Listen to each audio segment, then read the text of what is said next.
Hey, what's up everybody, the Fish Tank Guy here, and today I'm going to be showing you how to create a custom acrylic lid for your aquarium. Now, there are a few benefits of creating a custom lid for your aquarium. The first is obviously it will help prevent any of your jumping fish from getting out of your tank, and secondly, it will cut down on the amount of evaporation that you have, so you won't have to do top-offs quite as often, or at least you won't have to put as much water back into the tank as you would if you didn't have a lid at all. So the first thing we'll talk about is measuring your tank for your lid. Alright, now you'll want to start with simply measuring from left to right and front to back from where the lid will sit. So on this type of tank it's going to be on the lip here, and actually what I would recommend is doing your measuring and then subtracting a 1/16 of an inch. If you subtract a 1/16 of an inch, that allows for a little bit of give, a little leeway, especially when you get the piece cut. And also if you have to move the lid around for any reason, to take it off, to put it back on, things like that. It will make it a little bit easier if it doesn't fit completely snug to the top of the tank.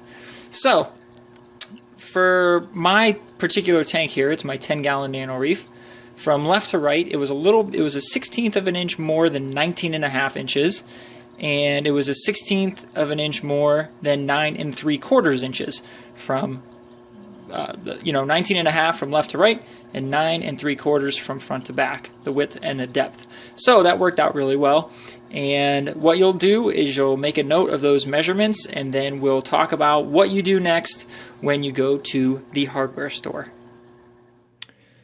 Alright, so now we're going to talk about the material that you'll want to purchase for your custom acrylic lid. I chose to go to Lowe's because they have a good product selection, they have pretty good prices, and they will also cut your acrylic for you, which many other hardware stores do not do. For this particular installation, I chose to go with a thicker piece of acrylic. It's almost 1/4 of an inch thick. I believe it's 0.22 inches thick. But if you go with something thinner, like a 1/16 or an 1/8 of an inch thick, those pieces will tend to bow over time, which A, looks pretty ugly, right? And B, it can potentially bow so much that it dips down into the water, which you definitely don't want to happen. So it is worth it to spend a little bit more money and buy a thicker piece of acrylic. Okay, so that's what we did. Now, if the place you buy it from, if they cut it, that's great. You cut it to the dimensions we talked about based on the width and the depth of your tank. And that's pretty much what you got. You got what you see right here. This has already been cut to size. Okay.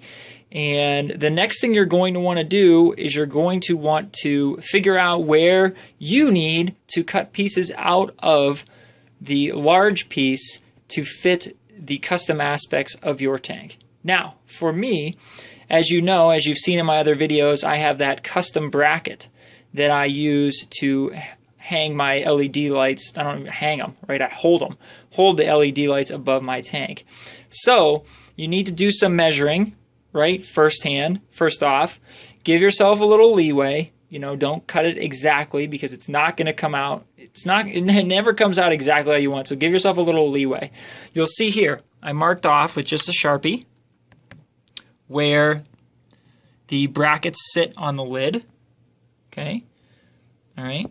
And then I also marked off on the back where my overflow box is, right here, and where my return pipe is.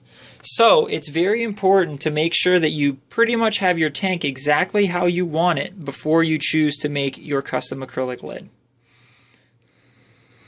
Alright, so to cut the custom pieces out of your acrylic, what you will need is a jigsaw. That is this guy right here. And more importantly, you will need a blade with fine teeth. Now, I looked all over the internet, got a lot of advice about what kind of blade to have, and you want a blade with fine teeth, as opposed to a blade like this. See, these blades are far apart, right? They're more rugged. Don't want that. You want this guy right here.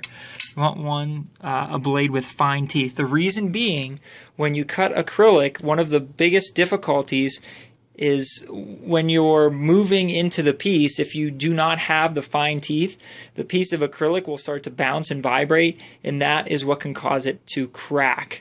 And then you could potentially ruin your entire piece of acrylic. So that is why you need a jigsaw with very fine, with a blade with very fine teeth. You'll also need like an X-Acto knife, some sort of knife like this, to score your piece. So the way that you cut acrylic, you will cut along these lines. Oops, sorry. You'll cut up here and you'll cut up here. And then what you'll do is you will score this line. You'll score this line and then you'll break it off. Okay, and I'll show you how to do that. Okay, now to cut your piece of acrylic with the jigsaw, there are two methods you can use. The first method is holding the piece of acrylic with your hand, right? You're going to want to push down on it with some force to hold it in place as you cut your pieces out. Okay, the alternate method is to use something like this, like a piece of wood and a pair of clamps to hold the acrylic in place so you prevent it from vibrating. Now, I've had pieces of acrylic that I've cut before just using my hand, and things went okay for the most part, but this time around, because I have access to a few pieces of wood and I have some clamps here, I'm going to use that because more than likely it will make my cuts cleaner and it will make the entire process a little bit easier. So now I'm going to move forward with that and we'll see what these two pieces look like after we have done our cuts. Okay, so you'll see here that I have one completely cut and actually broken out as well. And the other I have just cut down the sides. Now, something to keep in mind that when you are cutting the acrylic with your jigsaw, that the acrylic is going to heat up and you're going to get some melting, right? It is plastic. So, because of that, you want to make sure that you go down your cuts multiple times so you don't have melted plastic holding the piece that you want to take out and the piece that you don't want to take out together. So you'll want to go down those lines a few times to make sure they're clear. Now the next thing you'll do is you will take your X-Acto knife here and you'll run along this line in between the two cuts, contacting with each cut, and you'll do that 10, 15, 20 times to make sure that you have a good score there. And then what you will do is you'll put your piece of plastic or acrylic, excuse me, you'll put it on your edge, and because this acrylic is thicker and this is a small piece, you need to whack it with something. I use the edge of the clamp, but you might want to use a small hammer. And if you have that scored properly and you have these pieces disconnected so you've gone through your cut numerous times to make sure there's no plastic holding them together, you should get a pretty clean break. Now this one does not look amazing. As you can see on this side, I had a little bit, this is not on the top or the bottom, it's actually on the middle, in the middle of the piece of acrylic.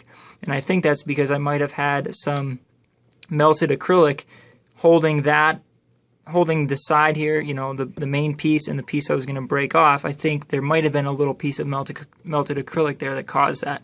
But keep in mind, this does have the protective film on it, so when I pull that away, the black line will be gone. Some of the other imperfections you see here will be gone because it's actually on the protective film. So okay, I'm going to continue going around the lid here and making my cuts, and we'll see what the final product looks like.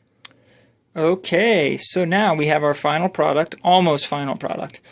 Everything turned out pretty well. Unfortunately, the opening for my overflow didn't break quite straight across. I don't think I scored it as much as I should have, especially because it was a longer piece. So maybe learn from my mistake and make sure you score any longer sections very well before you try to break them off. So now what I'm going to do is I'm going to place my acrylic top on my aquarium. I'm going to leave the film on because if I have to make any adjustments, if you take the film off and you try to cut it, you will be scratching up the acrylic around where you're making your cuts, and also the acrylic tends to stay together a little bit better when you have the film on, because the film is sort of keeping it whole, it's keeping it one piece, and it tends to crack less when the film is on it.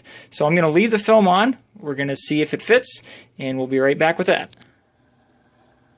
Alright, so as you can see, we have our final, well, near final product on the tank, and it lined up great. It sits on there very nicely. There's enough space around everything that is attached to the tank, so I think we are good to go in removing the film, which I'll do now. And through the magic of video editing, I've already removed the film, and we have our final product. It looks really nice. As you can see, it's perfectly clear. It's hard to see with the reflection there, but we're still getting the same amount of light in our tank. And we've got that nice, can't see from this way either. Okay, we've got that nice lid to prevent anything from getting out, and also to help curb the rapid evaporation that happens when you have a completely open aquarium. So, once again, I'm the Fish Tank Guy. Thank you guys for checking out this video. I hope you learned something. I hope if you choose to create your own custom acrylic lid, some of my advice will come in handy. And, feel free to leave any comments, questions, and your opinions in the comment section below. And if you have not subscribed yet, please do so. I would really appreciate it. So, until my next video, I will see you guys soon.